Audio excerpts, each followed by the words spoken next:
Hola, el día de hoy en español vamos a trabajar estas páginas de la guía Santillana. Les mandé las imágenes por WhatsApp, entonces pues lo que hay que hacer es copiar todo el texto y contestar lo que corresponda.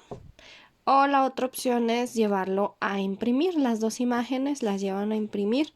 Eso es opcional. Si no, pues no hay ningún problema, lo pasan a su cuaderno. Todo el texto, lo primero que tienen que hacer, bueno, aquí nos habla de los textos informativos, que es lo mismo que expositivos.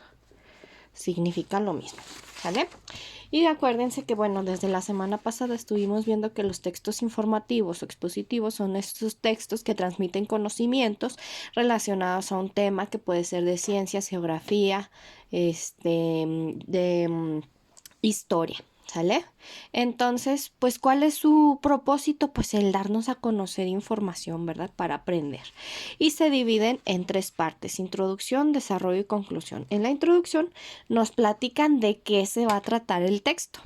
En el desarrollo se expone todas las ideas, todos los conocimientos que quieran exponer acerca de ese tema, que es donde vamos a entender, a comprender, ¿verdad?, lo que nos están queriendo dar a conocer. Y en la conclusión, pues se vuelven a repetir los datos más relevantes o se presenta como un pequeño resumen, ¿verdad? Un resumen para fijar ideas clave. Entonces, aquí les preguntan algunas cosas acerca de los textos informativos. Hay que subrayar la respuesta correcta o encerrar la respuesta correcta. Después dice, relaciona los temas con la fuente de donde buscarlos. Si ustedes tuvieran que escribir un texto expositivo o un texto informativo, tendrían que investigar. ¿Por qué? Porque los textos expositivos están basados en hechos científicos, históricos, en datos comprobables, ¿verdad? No es un texto donde ustedes van a poner lo que ustedes creen, lo que ustedes piensan, sino cosas probadas, ¿verdad? Entonces, para eso tendrían que hacer una investigación y depende del tema, es el lugar donde vamos a investigar.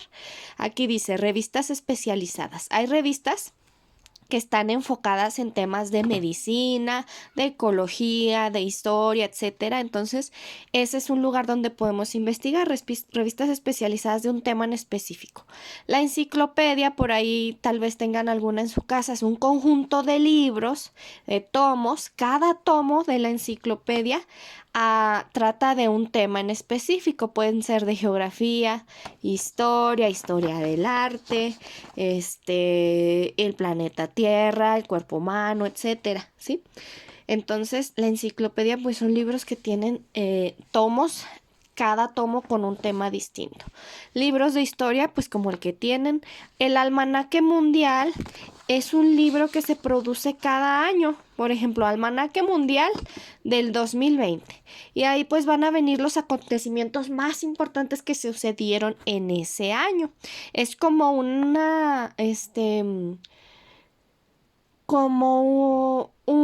recopilatorio de las noticias más importantes que se dieron durante todo ese año.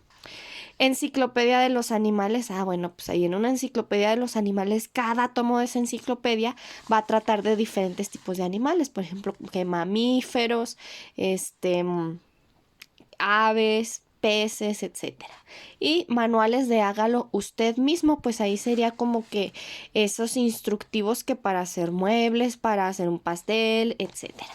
Bueno, entonces van a leer los temas de aquí y van a unir con colores, ¿sí? Cada uno. Por ejemplo, la historia de México, que aquí lo pinto pues de color rojo, ¿sí? ¿Y en dónde voy a investigar acerca de la historia de México? Pues en libros de historia. Entonces también va coloreado de rojo.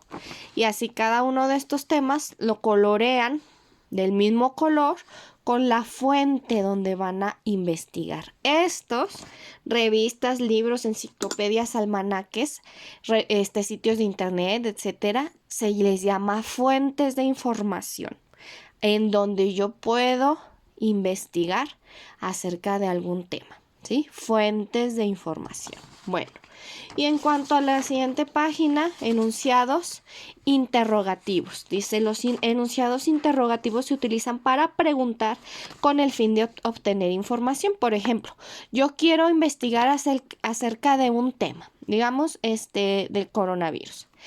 ¿Cuáles serían mis enunciados interrogativos? ¿Qué es un virus? ¿Cómo se transmite un virus? ¿De qué manera se cura un virus? ¿Cómo se hacen las vacunas? ¿Cuándo o de qué manera me puedo contagiar? ¿Sí? Todos esos enunciados interrogativos son preguntas que nos guían en ese proceso de investigación. ¿Sale? Para hacer enunciados interrogativos se utilizan las palabras interrogativas qué, quién, cómo, cuál, dónde, por qué, cuándo, cuánto. Y siempre llevan acento, ¿sí? Cuando voy a preguntar qué con acento en la E, quién con acento en la E, cómo con acento en la O, ¿sale? Así como vienen aquí, es importante que lleven acento. Luego dice, número 1, escribe los signos de interrogación o los puntos en las siguientes oraciones. Aquí van a dibujar, por ejemplo, esta es una pregunta. ¿Quiénes son los astrónomos? Y aquí me responde, son científicos que estudian el universo. Algunos se dedican, o sea, tienen que leer para identificar cuál es la pregunta y cuál es la respuesta. Entonces, aquí le falta un punto. ¿Sale? Y así con lo demás. Los que sean preguntas les pongo su signo de interrogación y los que sean respuestas le pongo su punto para separar cada oración, ¿sí? Entonces van a ir leyendo. Luego aquí van a completar estos enunciados interrogativos, es decir, estas preguntas con el interrogativo adecuado, cómo, dónde, cuál, quién, cuándo. Por ejemplo, interrogativo. Descubrió que la luna tiene cráteres. ¿Cómo descubrió? ¿Dónde descubrió? ¿Cuál descubrió? ¿Quién descubrió? ¿Verdad? ¿Quién? Con acento. ¿Quién descubrió que la luna tiene cráteres? Y así con el resto de los enunciados interrogativos van a buscar cuál palabra le queda mejor y la escriben cuidando que esté con mayúscula y acento. Por último, une con líneas las preguntas y sus respuestas. Aquí hay preguntas, aquí hay respuestas, también con líneas de colores para identificar, que yo pueda identificar cuál unión con cuál, porque luego acá me las juntan en medio y ya no sé cuál fue para qué lado, ¿sale? Con colores. ¿Qué es una fábula? Pues dice aquí, una breve narración con moraleja, entonces lo uno y así los demás. ¿Estamos?